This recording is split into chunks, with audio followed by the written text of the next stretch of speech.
Hello, good morning, and welcome to the Bobby Moore Stand. My name's Gary. His name's Chris. Chris, how you doing?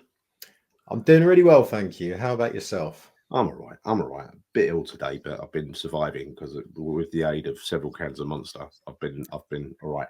Just about able to get through this show, I reckon. So today we're going to talk about the Crystal Palace game on Saturday. They're going to be expected to be, rumoured to be, some significant changes to the team. And also going to catch up on the news before we do that. So the first things first, let's go ahead and talk about the transfer news. Carlos Soler still being discussed, still being negotiated. Apparently, we've got to sell before we buy. By sell, I think it means just get wages off the wage bill. We're also being linked to Raheem Sterling. Apparently, Chelsea wanted to sort of almost force him on us about a couple of months ago. They've not even given him a squad number. It's a bit of an odd situation for someone they paid a fair amount of money for from Man City. So what do you think's behind that? It's weird, isn't it? Well, I mean, first thing, I don't want him. No. Definitely don't want him. It just creates more of a headache for us because we've got more than enough options both on the left and the right flank. Yeah. So for me, it's just a non-starter, right? I would imagine that his salary is pretty significant and hefty for Chelsea. But also, they've got a lot of young players coming through as well. But it's a bit strange why he's not got a squad number. I must admit, that's very odd. Yeah. But end result, don't want him. Send him somewhere else. He's had his best days. Yeah, it must be a PSR thing, mustn't it? It must be a PSR thing. Yeah, because I think he's on about 300 grand a week or something. But Chelsea were actually offering to pay most of those wages. That's the weird thing. They're that desperate to get rid of him. Still being linked to Tammy Abrahams. Again, the fitness is the concern for me there. I don't mind him as a player. He scored 37 goals in one Serie A season. He scored 7 or 9 last year, wherever it was, before the knee injury. I'm assuming he's well over the knee injury now. I'm assuming he's fit, but I don't know that. I don't know that to be a fact, and that's what worries me. Is he ready to go? We do need a player with pace. He's 6'5". Loppy likes a big man up front. I'd still prefer Duran, obviously. Yeah, I'm not sure about Abraham, to be honest with you. I think he's a good player, but it does worry me with his injury record, as you said. He's injured for quite a spell. And it wouldn't be unlike West Ham to sign a striker that gets injured, right? So I don't really want us to take that gamble with him. I mean, it may not be a gamble, who knows? But I'd like to see us trying to sign someone else. Duran, as you said, would be incredible. I can't see that one happening, but I'd rather look at a different option.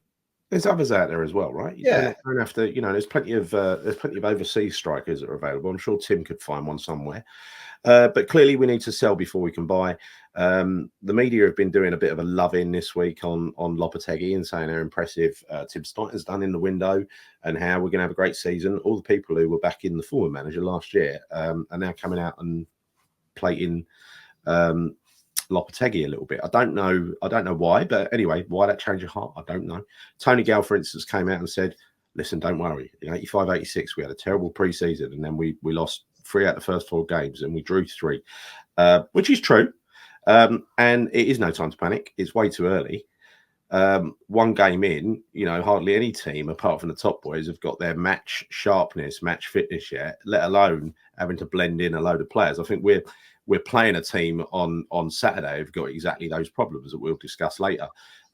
What he did say, though, was quite interesting. Apart from Tadibo being an outstanding signing, he said AWB, Aaron Wan-Bissaka, playing him means that whoever's playing on the right, be it Jared or Kudus, will not have to track back. And that's going to make a massive difference to the way they play, especially when you compare it to last Saturday. Oh, yeah. No, absolutely. I think that would be brilliant just to give Jared the freedom to roam and go a bit further forward rather than essentially playing as a right wing back, or even a right back at times, because there were times in the game on Saturday where he was actually further back than Soufal was. So, yeah, look, we need to make that change. And I will talk about that a bit later. But that's good to hear, really good to hear. And I think all West Ham fans are looking forward to seeing Jared Bowen not playing as a right wing back, but playing a lot further forward where he can have more of an impact.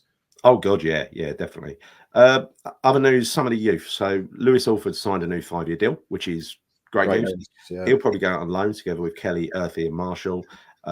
Freddie Potts, apparently rumoured to be going back. Wickham want him. He was supposed to go to Portsmouth, but Wickham want him. They've withdrew their loan for Gideon Kadua. I don't know what that means.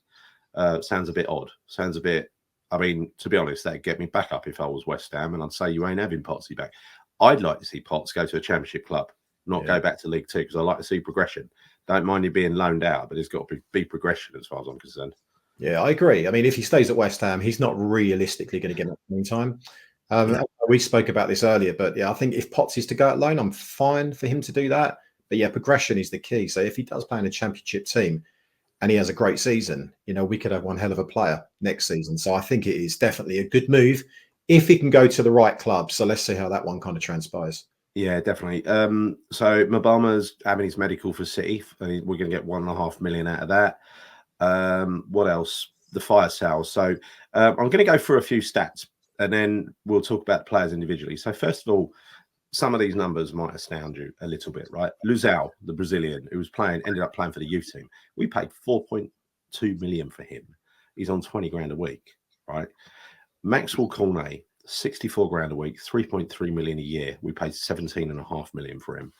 Naif Aguerd, 64 grand a week, 3.3 million a year, 10 million outstanding wages in total, 3 years left on his contract. We paid 30 million for him.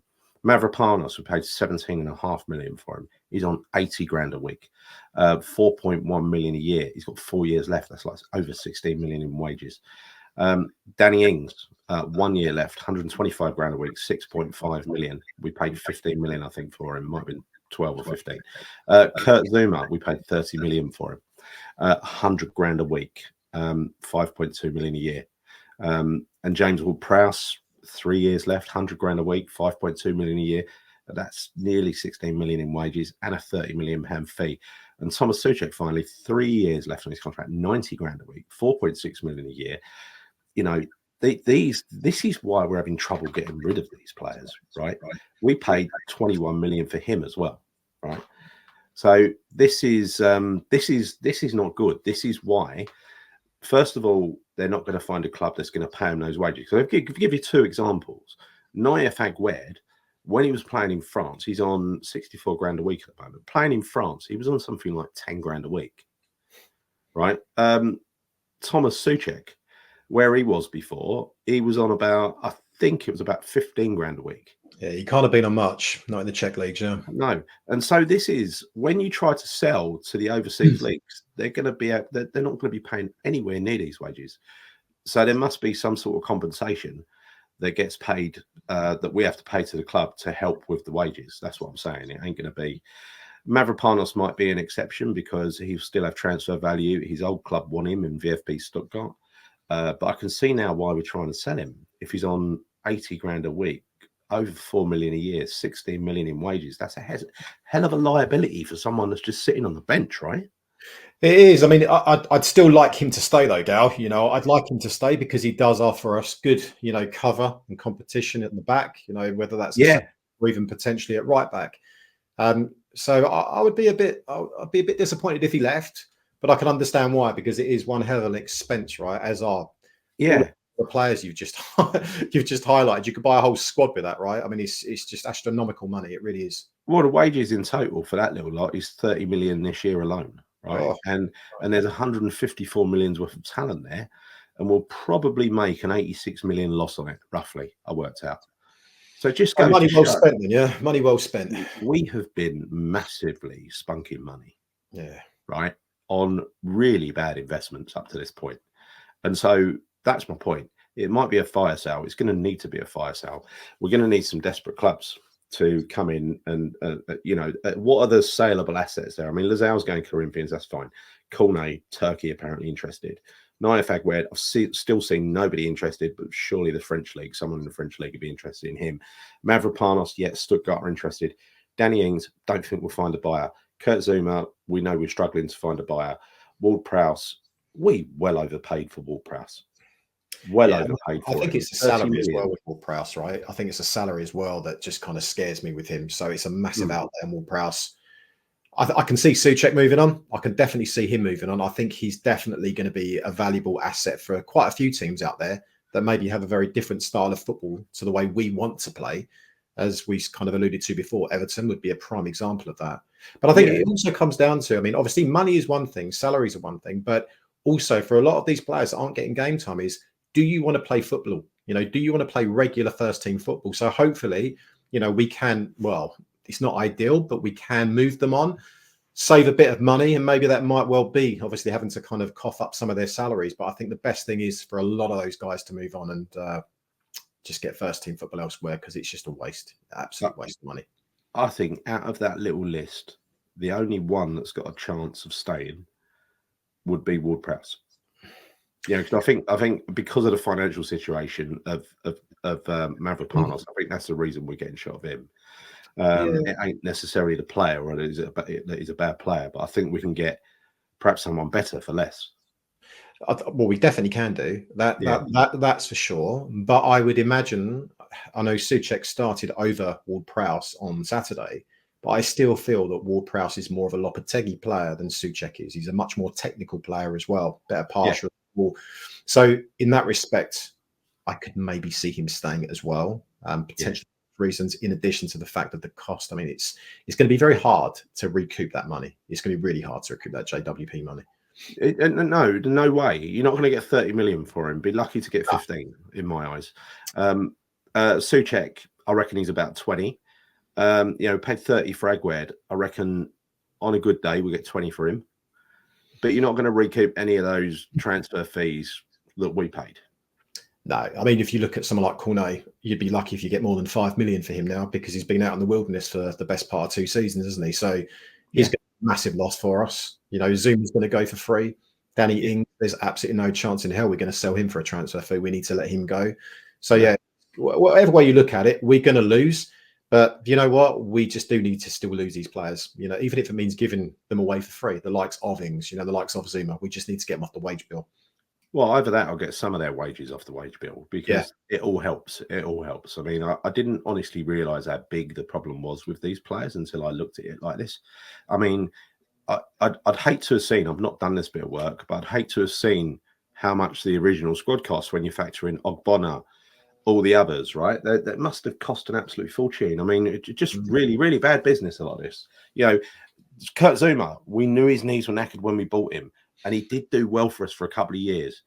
But for that money, we could have got someone else. But you know, it's even the ones like Louis Zhao that you've mentioned. I mean, 20 grand a week, 20 grand a week for an unknown player that's never even got close to the first team. No.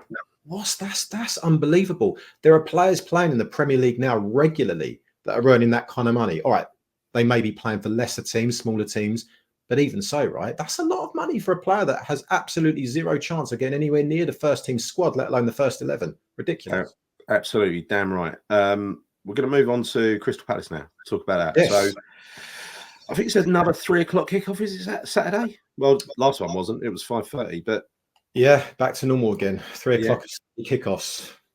That's good. That's good. So tell me about their sort of strengths and weaknesses. I think when you look at their strengths, first off, you've got to think about their manager, right? I mean, he's brought a very different style of football to Crystal Palace since he's come in. Much more of a possession-based style of football. So it's really different to the likes of Roy Hodgson or, you know, Vieira, that was very similar to kind of the low-block Moyes style football that we were used to as well. Yeah. A lot of Palace fans were really fed up with that. But yeah, when you look at their strengths, obviously they've got a lot of good players in their team. The likes of Eze kind of goes without saying. I think, you know, he's, you know, an extremely agile, great dribbler. You know, really good ability, great ball control, but he's also got that knack of kind of conjuring up something out of nothing, which is kind of, it's a kind of a worry and a scare for me a little bit with regards to the game that we're playing on Saturday. Adam Wharton, another player, really like him. Again, great passer of the ball. Yeah, someone that, to be honest with you, we should have signed ourselves. I mean, there was a lot of noise about that before. He would have been a great option for us in midfield, right? Let's be honest. He would have been a great player for West Ham. He would have been. He would have been. And you got the silhouette man, Kamada, the new right-sided player, taken over from Elise, who went to Dortmund or Munich. I don't know. He went to Bayern, didn't he? Yeah. He was a great player, and he always hurt us, didn't he, Elise? Yeah, he was a good player. He scored an absolute belter against us, didn't he? I think it was last season from like 30-odd yards last season. But no, he's a good player. Glad to see the back of him, to be honest with you. But they have got other players that have come back in again, right? So you look at the likes of Kamada, didn't have a great first game last weekend, by all accounts. It's kind of similar to a lot of these new players that come into the Premier League. But we all know that he's got ability. It's just a case of when he's going to turn it back on again, because I can recall when we played against Frankfurt, you know, he was a good player for them, and he certainly caused us a problem that night when we played them. So let's hope he doesn't turn it on against us when we play them on Saturday. Well, let's hope so. Let's hope so. I think there are a few injuries, right? Well, firstly, Anderson is being sold to Fulham at the moment, so his place left. I mean, he usually plays in the middle, Anderson, doesn't he? So Gay is going to have to move over to the middle, like we see here. And this Riyadh, is it? Yeah, so I would imagine he'll come in. Now, I think he's a new signing. He's a Moroccan centre back. I think he's come from Celta Vigo. But prior to that, I believe that he was at Barcelona as a youngster. So he's got decent pedigree. They've paid in the region of about 15 million euros for him. Now, I guess the kind of question here is he ready to start right now? I've spoken to a few friends of mine that are Palace fans, and the kind of consensus is that when they signed him, he wouldn't go straight into the team. But obviously, as a result of Anderson leaving Palace, this does create a void. And essentially, I can see him slotting into that void. But I can see a slight reshuffle. Now, I'm no fan of Palace, right? But if you look at that lineup that you've got there, I would imagine, due to the fact that the new chap is a left-sided centre-back, he's going to go on the left-hand side of a back three, which is quite typical of the way Glasner likes to basically set his teams up by playing that back three that you've got there. Richards, got to stop calling him Cliff Richards. His name's Chris Richards. He will most likely play on the right-hand side of that back three. And I would imagine Gahey through the middle. And again, with that defence that they've got there, much more ball-playing defenders than they've had before. If you look at someone like Anderson, you know, he was very much renowned for pinging long balls, diagonal balls, you know, 40, 50 yards. Better. This is going to bring a different style of football, I would imagine, particularly from a defensive point of view, where these boys are going to try and play the ball on the floor and bring the ball out as well, okay, rather than just pinging it. So it's going to be something different for Palace fans by having Anderson out. Admittedly, I think he was their tallest centre-back, Gary. I'm pretty sure he was their tallest at the back.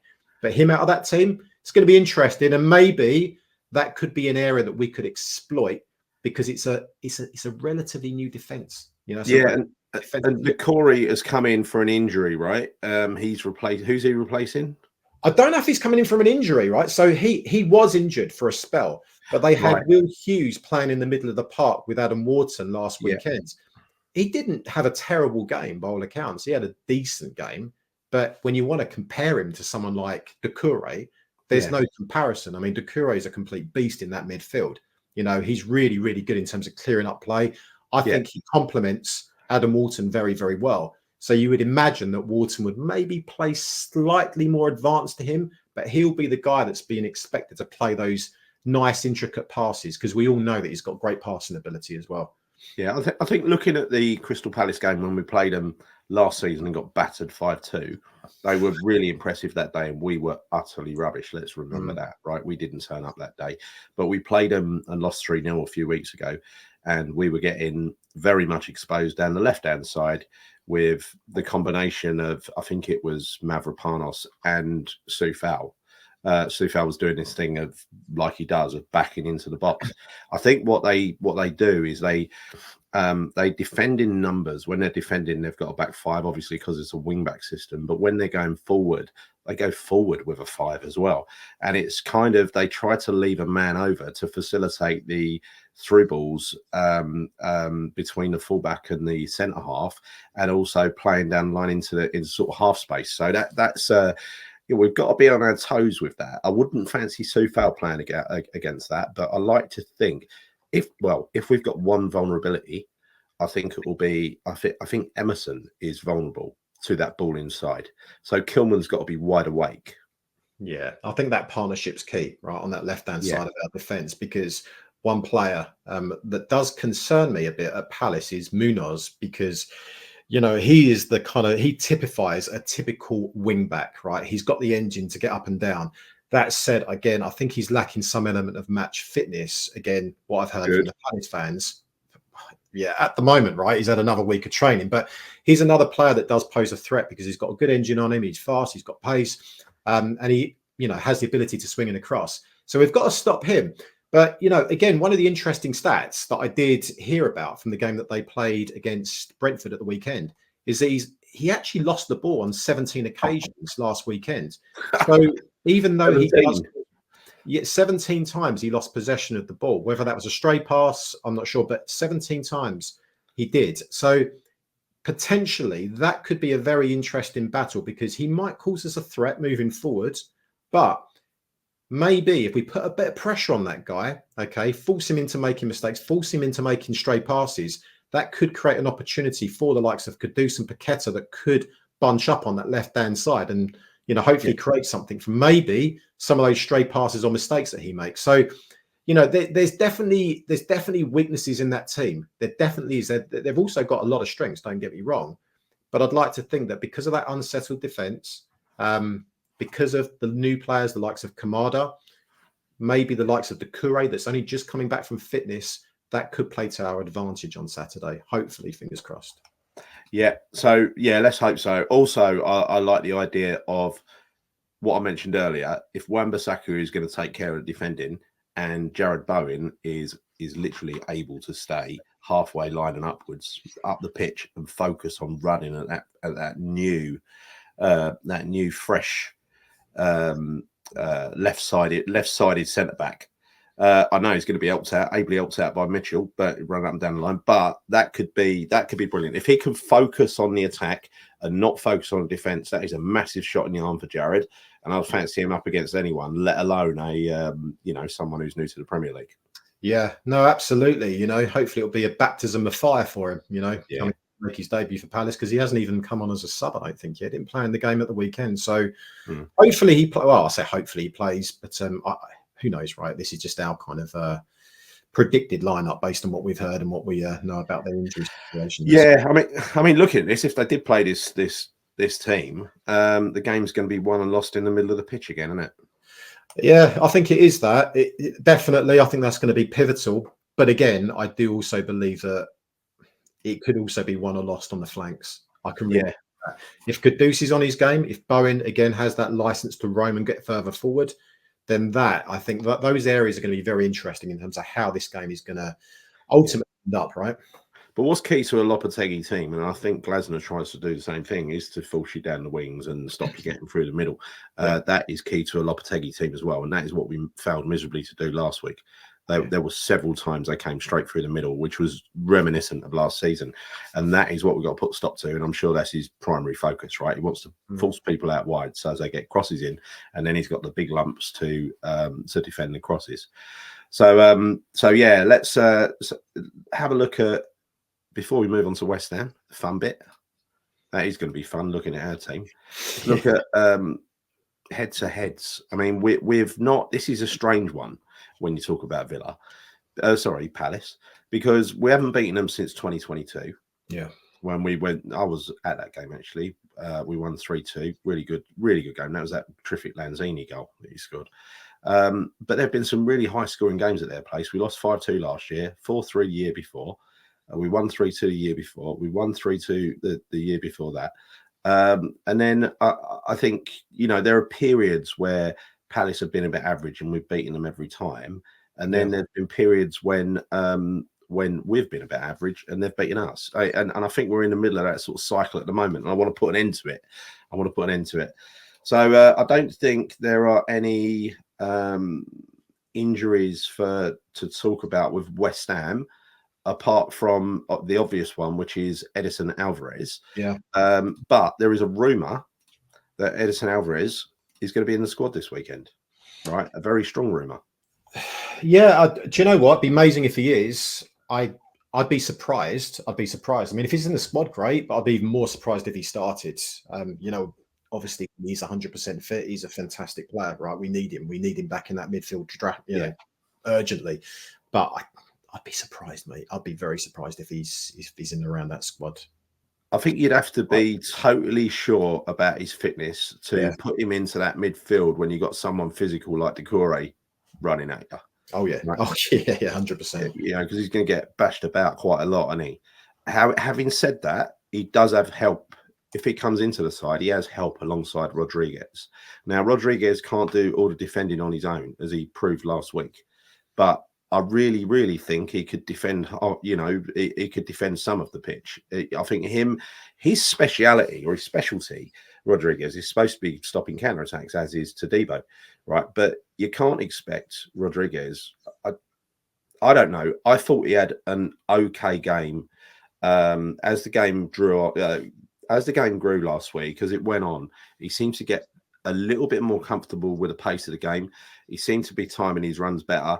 I think he was a little bit tidier in the latter stages of the game than he was early on. It clearly just completely ran out of steam as well, because he was doing all of the donkey work in the middle. And you cannot expect a guy like that, who's not the fastest, to be able to, you know, be well outnumbered 3-1, 4-1, and make a good job of it, right? So he needs a partner, and Alvarez needs a partner as well, as we saw last year. So I'm hoping for a game like this, I think it'd be a perfect double act to have Rodriguez and Alvarez in there.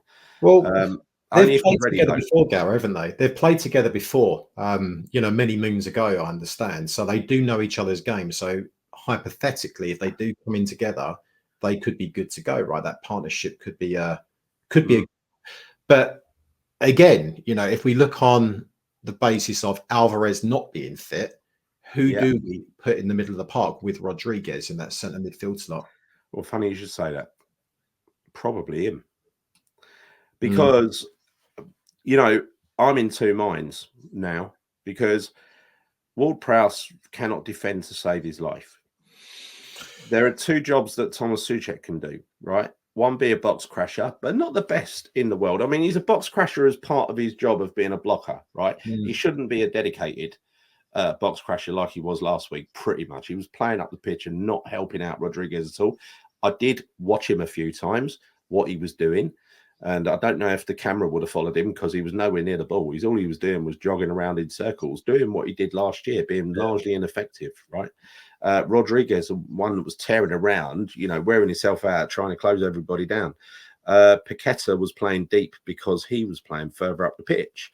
And I'm not a fan of that. I'm not a big fan of that. I think if you're gonna play Paqueta, you got to do what you know, what we've been doing in well, the one game he's played that we've seen he played in pre-season, where he was right up the pitch. I think it was the last game. It was a Celta Vigo game, wasn't it, where he was playing as number 10. And you've got to do that. You've got to put him in and amongst the players. You can't have him playing long balls, clipping long balls over the top. It's just a waste of Paqueta. It is. You're getting 50 or 60% of Paqueta if you play him in a deeper role. I mean, he can do a job there to a degree. He can. You know, he does get physical, so he does obviously give it his best shot. But for me, like you, he's wasted. You know, when you play him in a more of a deeper role and have Souček coming in the 10, he's almost criminal. I don't want to see that. I just do not want to see that on Saturday. I really don't. My only kind of question mark is with Ward-Prowse playing in the middle. Again, you know, like to your point, he's not the greatest defensively. Rodriguez is, but he lacks the pace. I'm wondering whether or not, and I can't even believe I'm saying this, but with the lack of options that we have in the middle of the park right now, do we end up putting Souček there instead of Ward-Prowse and playing him in that kind of deeper role? But he has to be in that deeper role where he's getting stuck in and basically winning some battles in there, because that's the only way I'd want to see it in that team. If he had to be in that team, would be playing alongside Rodriguez at the moment, bearing in mind the squad that we have, the players we have available.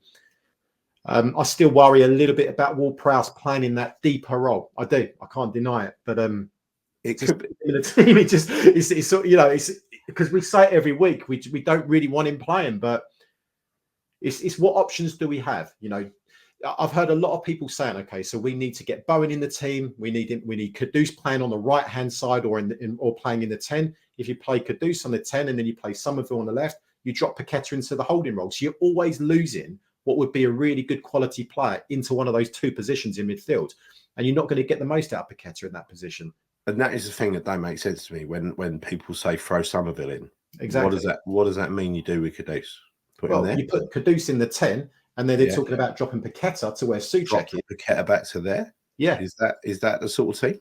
I think that's what a lot of people are talking. I mean, if you're going to get Bowen, Kudus, and Somerville playing, and Fulkrug playing, and Paqueta playing, that's the only way you can really do it, isn't it? How else are you going to structure that team?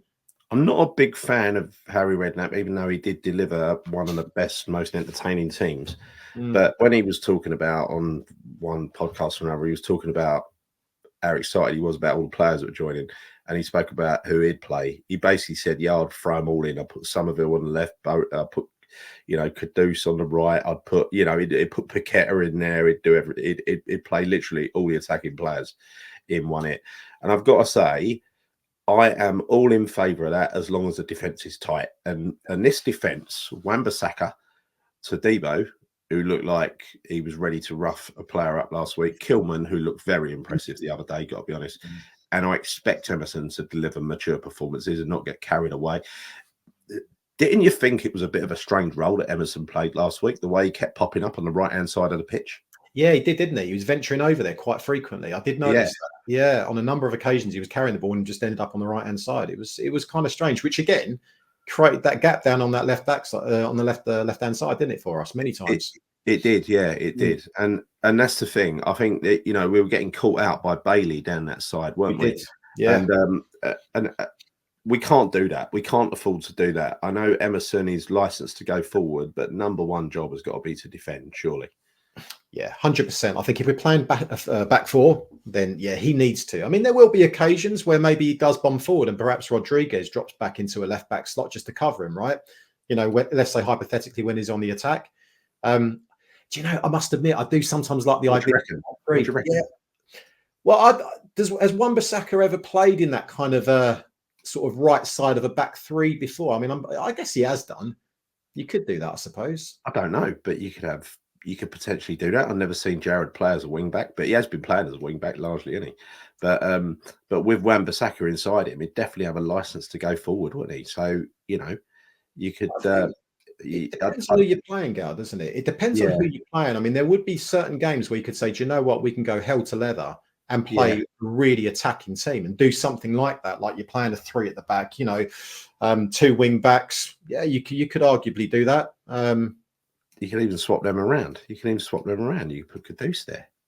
That'd be a bit strange. Yeah, I mean, it's basically a right side, right-sided midfielder, isn't it?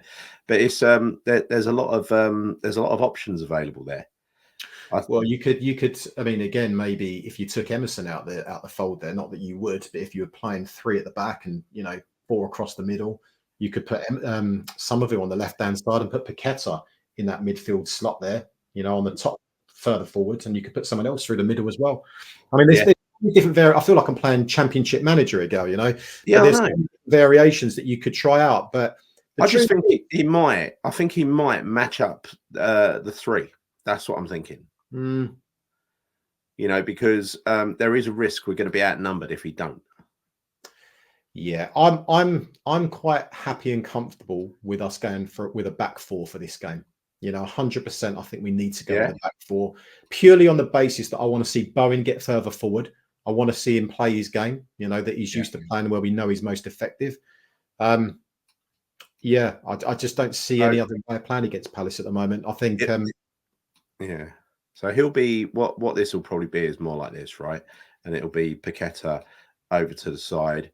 It will be Jared Bowen out there. It'll be Caduce out there. And it'll be, A and other. Who's the A and other going to be? Is it going to be?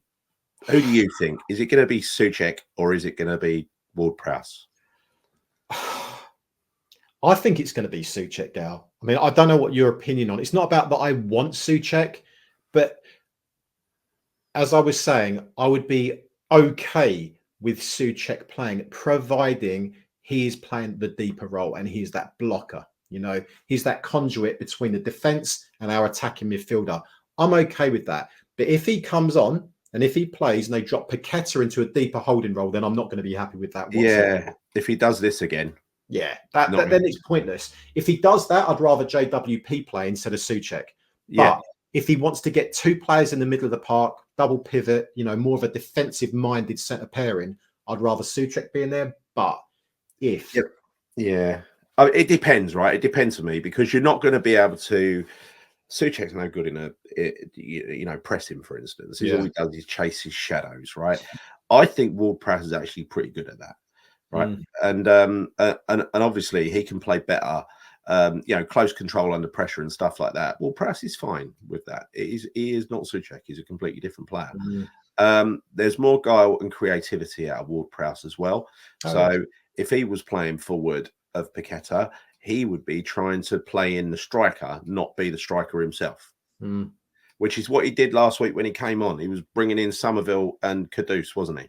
Yeah. I mean, as I said, there's a lot of variations you can play there. And I'm not saying I'm a huge advocate of Souček. I'm not. I'm not.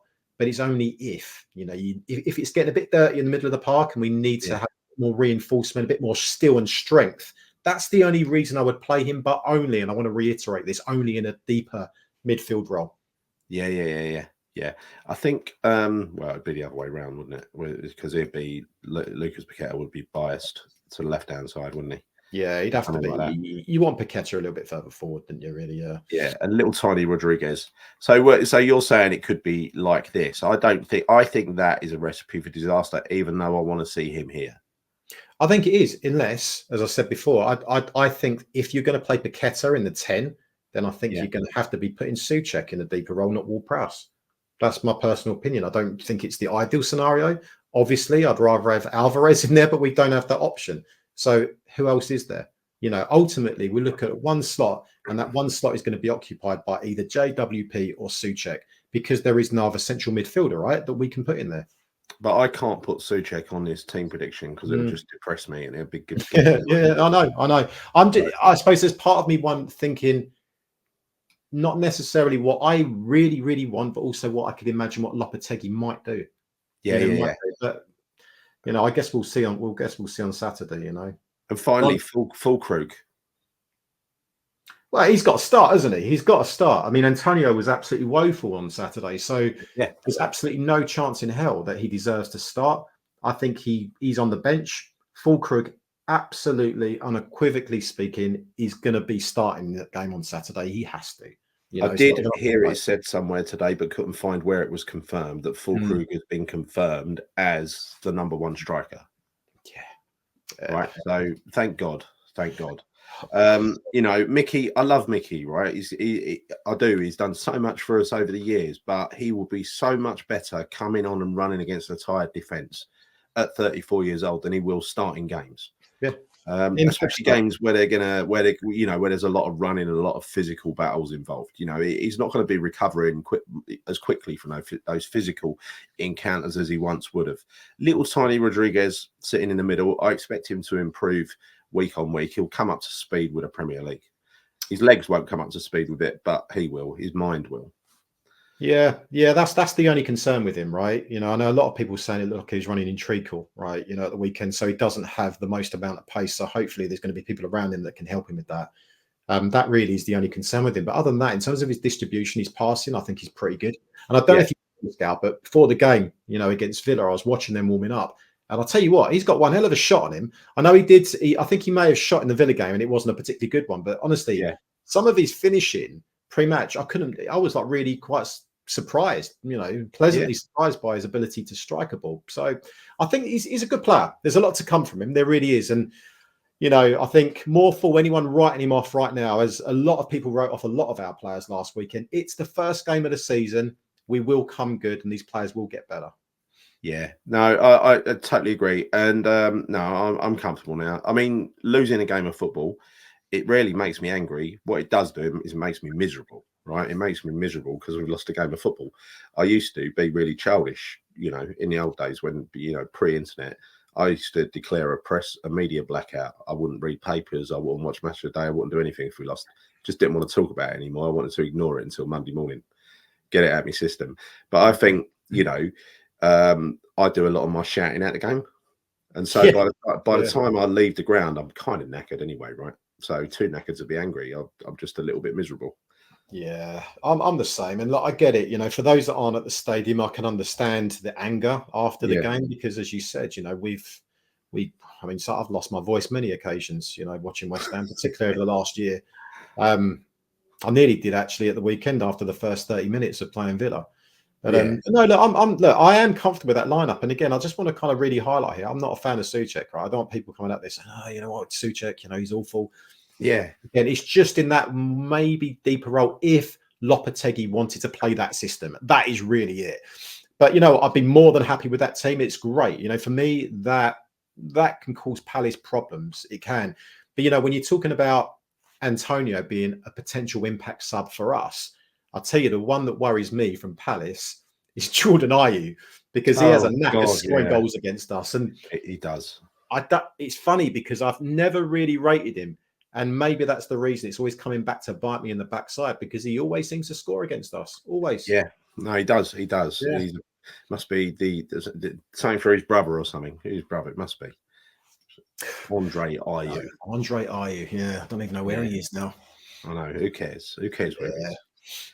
But anyway, look, let's do predictions quickly. So I think this is going to be.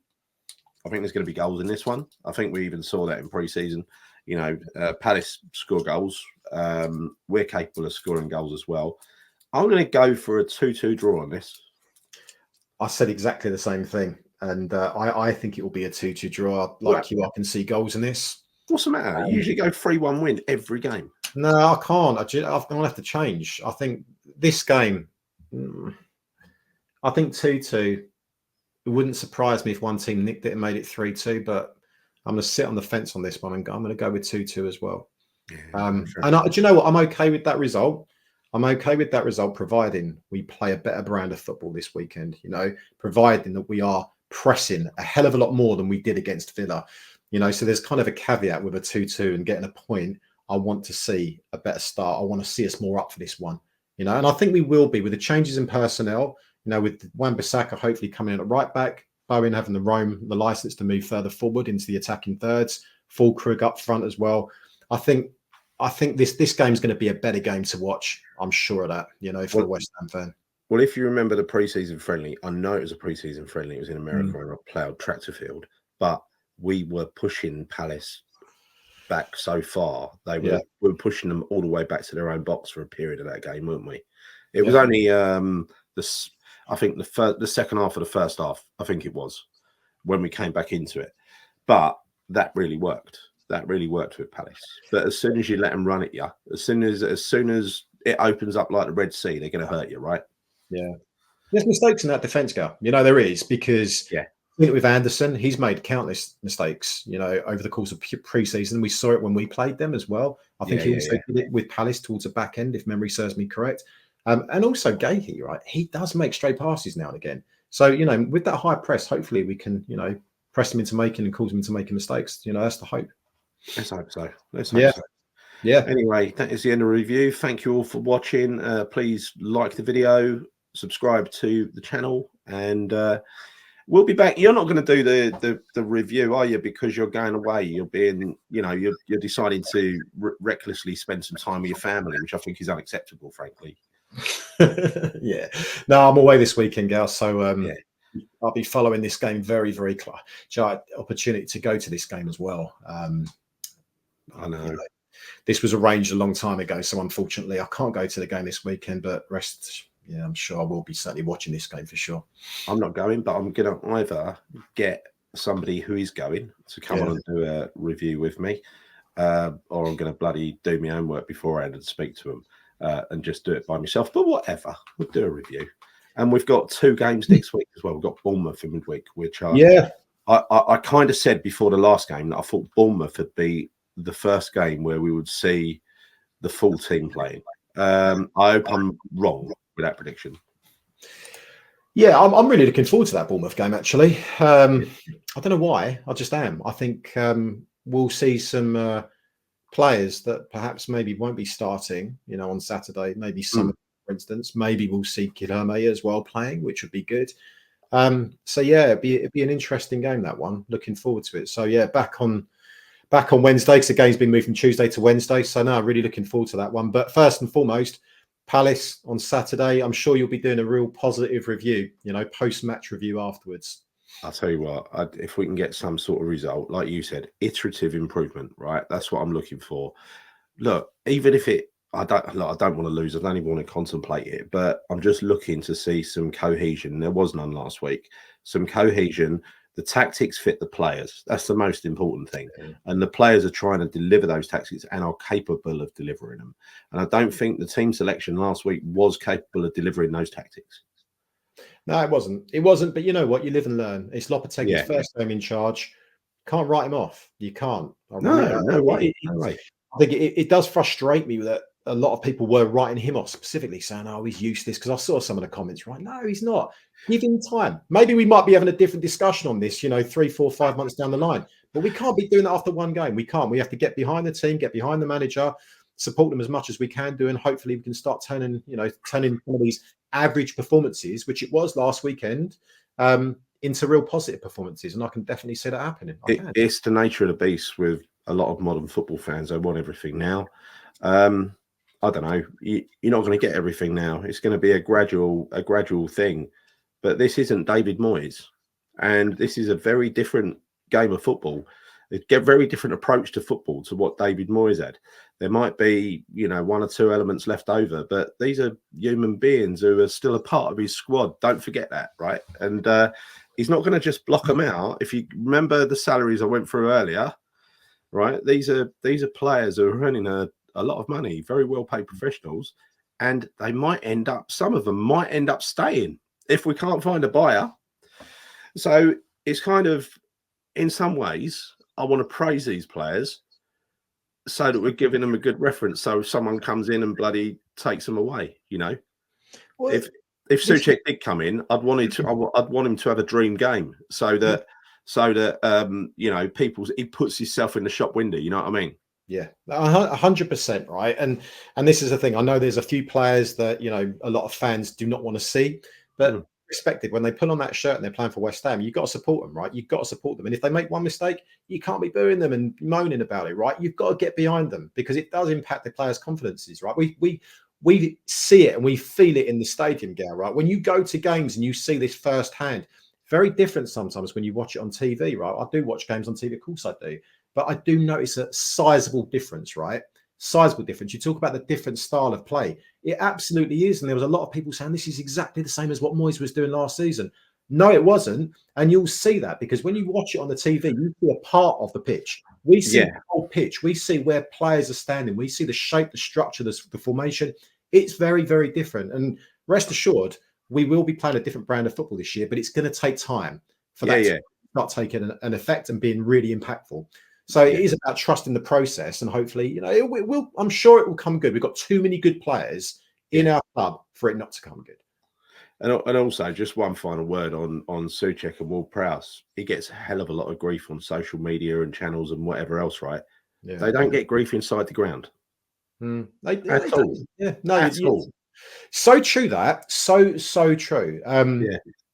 Because that's the thing. Like, I didn't listen to anything on social media, prior to us doing that post-match. Yeah.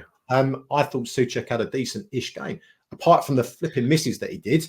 He was asked to do a job, and like he always does, when he's asked to do a job, he tries to do that job.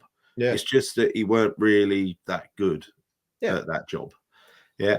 Like when Moyes asked him to be a central defensive midfielder, he couldn't really do it. He couldn't really do it because he just can't pass the ball more than 2 yards. But I just want to say that that kind of vitriol towards him and Ward-Prowse and 1 or 2 others, these are human beings who have got a place in the squad and a number on their back at the moment. They are West Ham players, like it or not. And unless we find a buyer for them and they leave, they're still going to be West Ham players. Yeah. So it's kind of, I've always been against that, overtly slagging players off. And I think, the players read social media. And if you look at what goes on in the ground, it is largely supporting the players. Someone puts a stray pass in, you might say, it's a reaction, but it's forgotten, right? It's forgotten. I think if you see a player on the pitch that is not trying, okay, you can see there's a lack of effort. I totally get it. But, honestly, I don't see that too often. Do you honestly think these players turn up and do not want to play well for West Ham? Of course they want to play well. They've got their own pride to think about here. It's not just about the money, right? When they put on that shirt, they want to be doing well for West Ham. I've no doubts about that. Of course, you do get some players that don't care. But when I look at this squad of players, I believe even the likes of Souček and Ward-Prowse, they don't want to not play well.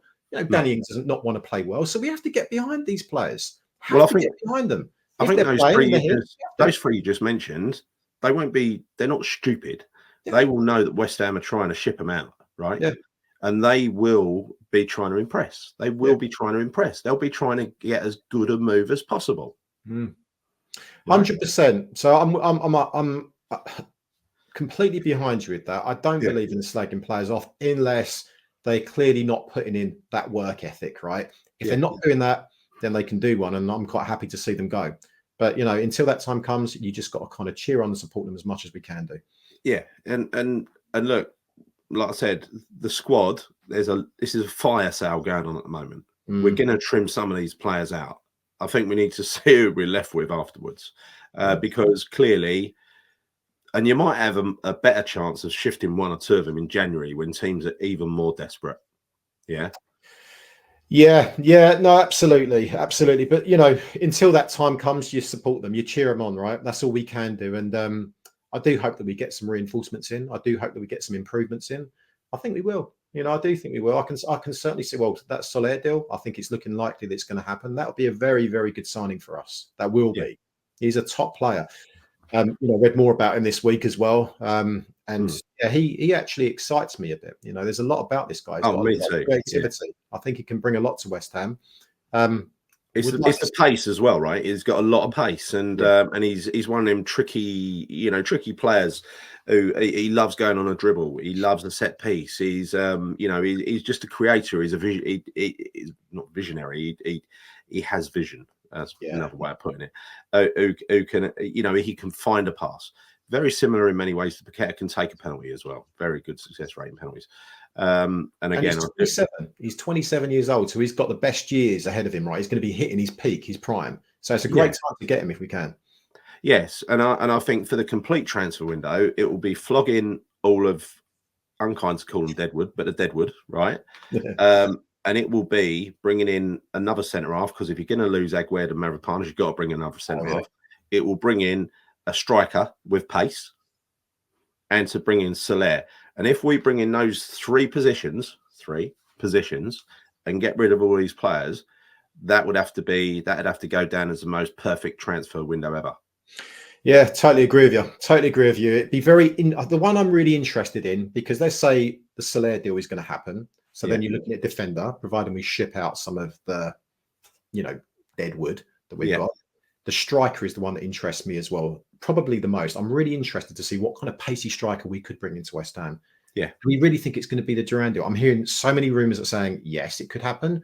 Some that are saying no. So if it's not him, because that's the only striker we ever seem to be talking about, what other options are there? You know, who else could we realistically bring into West Ham? I don't know, but my opinion on Duran is that last week changed nothing. I think he's already stabbed Villa in the back by doing that cross-armed hammers thing, right? That I never do, by the way. I never do it because I first saw that Sullivan and Gold were doing it. I don't do it. Right? That's for kids. I don't do it. But yeah, I that is insulting. That is, to me, the equivalent of Paul Ince putting on a Man United shirt. Yeah, it's bad. It's bad. But did you notice when he scored that goal at the weekend? I think he was kind of doing some hand gestures as if to say, I'm here to stay, kind of thing, right? I did notice that. I don't know if you've seen the celebration. Yeah, he meant the London Stadium. He's here at the London Stadium to stay. Well, who knows? I mean, he could say that if he joined us. That's what I was gesturing at. But yeah, I don't know. You know, I don't know. Of course, I'd love to see him join West Ham. But if it's not him, like I say, I do wonder who would be the next option that we could bring in. Tammy Abraham, I don't really want him. I don't want him. But either way, this is going to go down to the wire. I predict another 3 players coming in, those positions I just described there. And I predict we're going to get rid of everybody on this list, apart from there's no way we're finding a home for James Ward-Prowse. Yeah, well, that would be, and look, that would be the ideal scenario, that we can get rid of those players. 100%. If we can get rid of them, it would be brilliant, because it takes a hell of a lot of money off the wage bill.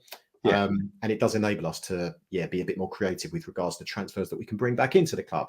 So I mean, let's wait and see what happens, right? I mean, the bloody Zuma one seems to be going on forever.